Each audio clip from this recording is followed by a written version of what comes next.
Now, 3 weeks, that's the length of time an environmental consultation into HS2 has had to be extended because of surveys that were, wait for it, mislaid when plans for the project were originally submitted. It means that people will have now until September the 18th to voice their views on the proposed high-speed rail line, which of course will link London to Birmingham, passing right through the heart of Warwickshire.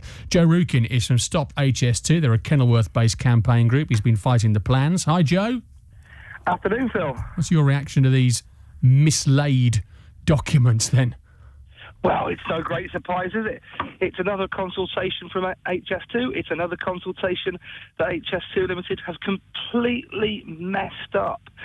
Losing documents, no big surprise. The main consultation back in 2011, they lost my response.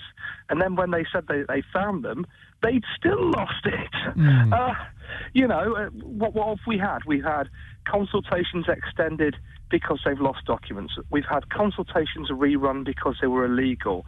We've had consultations extended because the House of Lords ordered it once. We've had consultations having to be rerun, and the main problem is we've had almost every single consultation response ever being ignored. So as far as you're concerned, the fact that this consultation has been extended for whatever the reason will make no odds whatsoever?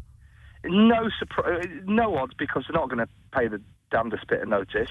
The only thing that is really getting anyone anywhere, and to be perfectly honest, not many people anywhere, but it is having some positive responses, is the petitioning process currently happening in the House of Commons. And of course, these documents were linked in some ways to that petitioning process, and that's not been extended. The deadline for that was last Friday, and it would take one of the committees in the House of Commons to reopen the petitioning process so you'd actually get the chance of being heard by someone who might actually listen.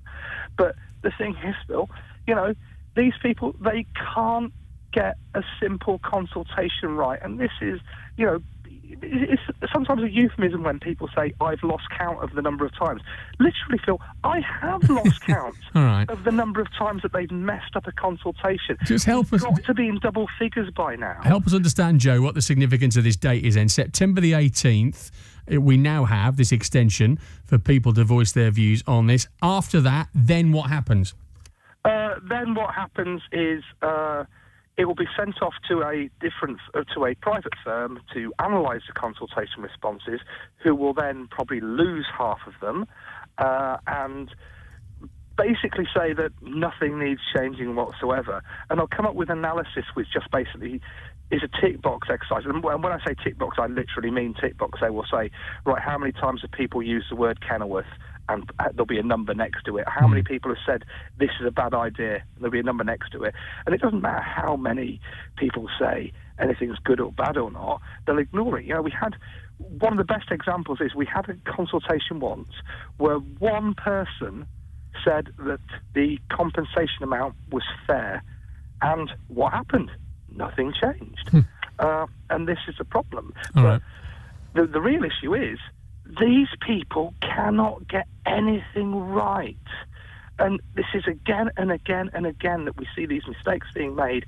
How on earth can we trust them with 50 billion quid's worth of taxpayers' money? Joe Rukin, build a railway. Got to leave it there from the Stop HS2 campaign with us on BBC Coventry and Warwickshire. We don't have HS2 available to respond to that. We did ask them to just speak to us about this today. They sent us a very short statement.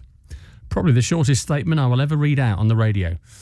They say, quotes, "We can confirm that the AP2 consultation has been extended to the 18th of September." End quotes.